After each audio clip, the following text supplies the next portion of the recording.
What's up guys, Logan here, and today I'm going to teach you how to rebuild that leaky front fork. Now before you take the forks out of the bike, you're going to want to loosen off this top cap. In order to do that, just crack your top triple clamp bolt loose, and then you should be able to loosen this. Just do it half a turn to a turn, and it is going to be way easier than doing it while it's out of the bike. And now we've got to remove the front end. If your fork still won't come out with the bolts all loose, then easy thing you do, remove the bolt, grab a flathead screwdriver, you can tap it down in the gap. That should spread the clamp enough that you can easily slide the fork right out. Before you take the forks apart, you're going to want to crack loose this Allen key. There's a reason that we undo that Allen key before we take the whole thing apart, and pretty much the Allen key screws into this, and we don't want this to start spinning.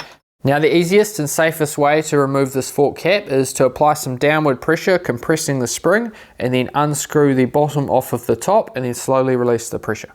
When you're disassembling it, take note which order. Obviously the cap's the top, preload spacers next, then I've got a washer here which is the divider. I have a fork spring, and then I'm just going to want to pour the oil into the drain tray, and then you're going to want to pump it a few times and then leave it to drain for a couple minutes. Now the fork's mostly drained. I'm going to use my Allen key. I'm going to remove that Allen key bolt. Next, we're going to pop out our dust seal, just gently pry it up. With the snap ring removed and the Allen key removed, we can now slide hammer these apart. So it should go bang, bang, bang, pop, and come apart. If they're a single bush design, they should just pull apart easily. Now once you've got the forks all disassembled, you're going to want to thoroughly clean them with either brake clean or petrol, something like that that's going to get rid of the oil. A place to check is down in the bottom of the fork lowers. Make sure there's nothing down there, because normally the sludgy sort of stuff accumulates at the bottom. Once you've got everything clean, you're going to want to inspect your fork stanchions, because these are what your fork seals seal against, and these are the reason possibly that your fork seals are leaking. You're going to want to have a good light, and you're going to want to just turn them over slowly and have a look all the way around the circumference and make sure there's nothing abnormal. So dents or cuts or rust, that's the sort of stuff that will cause your forks to leak. And this is how we would clean up a fork that does have some damage like rust. Put a little bit of WD-40 on your 1500 grit sandpaper, and this is the action we're going to do.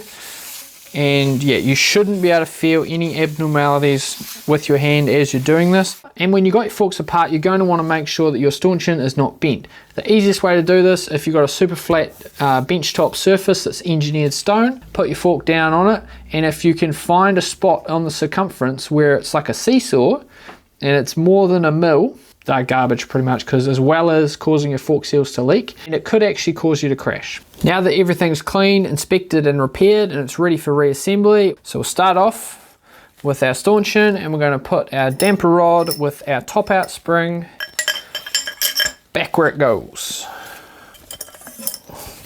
And then there's a wee cone that goes on the end, like so, and then that can go back into the lower.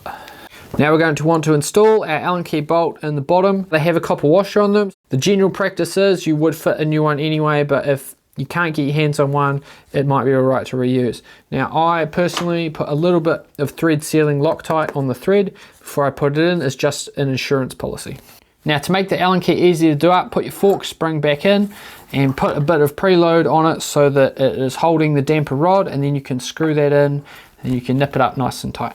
Now with the Allen key all tightened up, you're going to want to install your bush, and your washer is the next thing. So slide the bush over the stanchion, then your washer, then use your installer, and you've just got to hammer them home. To install your new fork seals, first you're going to want to get a nice clean plastic bag, chop the top off it, and then you're going to want to slide the top over the top of your fork.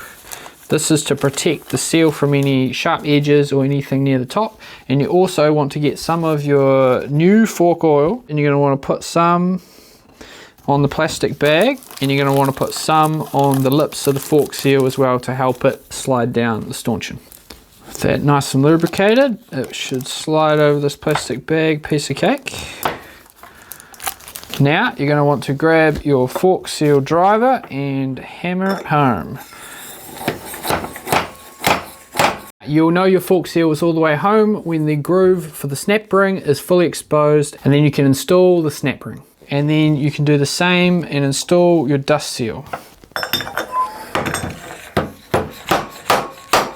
Now the fork oil height is set with the stanchion compressed all the way to the bottom and the spring and the spacer removed. Now you're going to want to grab your oil and start filling up the fork. You don't want it full to the top, you want it filled to a specified amount which is set in your service manual. So the way you check that is with a ruler. So fill it up, pump it a bunch of times to get all the air out till there's no more air coming out of the oil, and then measure how far the oil is from the top with your ruler and set it according to your manual. With the fork oil all set, it is time to fit our spring, and on this fork it is the tighter windings to the top. So let's carefully drop that in there. We're going to put our washer on top of the spring and then our preload spacer, and now we're going to screw on the fork cap.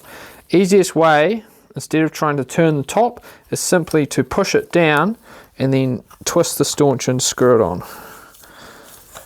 If you have a much heavier spring than I do, it is going to take a lot more effort, and you may need two people, someone to evenly push down on the spring and someone to twist the fork stanchion to screw it on. So we're going to put the forks back in the bike. Now we can tighten up this top cap on the fork, and then your triple clamp, your handlebars, all your other bits to fully assemble the front end of your motorcycle. Now that you've got your front end all assembled, couple quick checks. Make sure your wheels and your brakes are working nicely. Make sure the steering goes lock to lock without anything interfering. Double check your bolts, make sure all of them are tight because you do not want something in your front end coming loose. And that concludes this video on rebuilding motorcycle front forks. And this has been Logan from the Motorcycle Forge. I hope you enjoyed, and I'll catch you next time.